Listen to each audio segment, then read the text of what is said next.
ISKCON ও বর্তমান নানা issue নিয়ে দেশে চলছে অস্থিরতা। এর জন্য বিএনপি দায় দিচ্ছে পতিত সরকার প্রধান হাসিনা ও ভারতকে। বিএনপি নেতারা বলছেন, দেশে সাম্প্রদায়িক দাঙ্গা সহ নানা বিশৃঙ্খলা তৈরি করে ফায়দা লুটার চেষ্টা করছেন তারা। এজন্য যে কোনো ষড়যন্ত্র মোকাবেলার জন্য সবাইকে ঐক্যবদ্ধ থাকার আহ্বান জানান। গেল সপ্তাহে চট্টগ্রামে সম্মিলিত সনাতন জাগরণ জোট বা ইসকনের একজন নেতা অধ্যক্ষ চিন্ময় কৃষ্ণ দাসকে গ্রেপ্তারের পর জামিন আবেদনকে কেন্দ্র করে সংঘর্ষের ঘটনা ঘটে। এতে একজনের মৃত্যুসহ বেশ কয়েকজন আহত হন। এমন ঘটনায় ভারতের পররাষ্ট্র মন্ত্রণালয়ের পক্ষ থেকেও বিজ্ঞপ্তি দেওয়া হয়।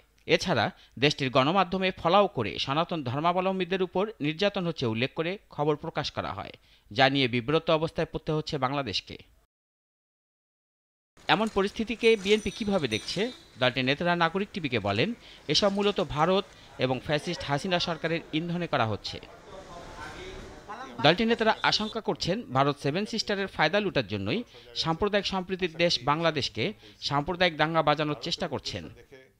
দেশে যদি ব্যাপক গোলযোগ সৃষ্টি করতে পারে, তাহলে তাদের জন্য একটা অজুহাত সৃষ্টি হয়। দেশের উত্তরাঞ্চলে তারা সৈন্য প্রবেশ করে উত্তরাঞ্চলে কয়েকটি জেলাকে বিচ্ছিন্ন করতে পারলে তারা তাদের যে সেভেন সিস্টার্স কান্ট্রি, তাদের সাথে একটা সরাসরি যোগাযোগের ক্ষেত্র তারা এখানে তৈরি করতে চায়।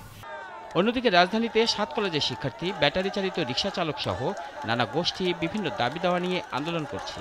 এর জন্য ফ্যাসিস্ট ও তাদের দোসর এবং ভারতকে দায়ী করছেন বিএনপি নেতারা। বিএনপি নেতারা বলছেন, একটা বিশৃঙ্খলা ঘটিয়ে দেশে অস্থিরতা সৃষ্টি করতে চাচ্ছেন তারা। এখন শুধুমাত্র দেশকে অস্থিতিশীল করার জন্য তারা এই সমস্ত দাবি আনছে। এই সরকার একটা স্বল্পকালীন সরকার, তাদের কোনো অভিজ্ঞতা নেই রাষ্ট্র পরিচালনা, জানে যে এই ধরনের দাবি দেওয়ার সামনে তারা অত্যন্ত ব্যতিব্যস্ত হয়ে পড়বে এবং এই দাবির প্রতি সুবিচার করা তাদের পক্ষে সম্ভব হবে না। সেই কারণেই তারা এই সরকারকে লক্ষ্য করে গোলযোগ সৃষ্টির জন্য এই সমস্ত পরিকল্পনা করছে।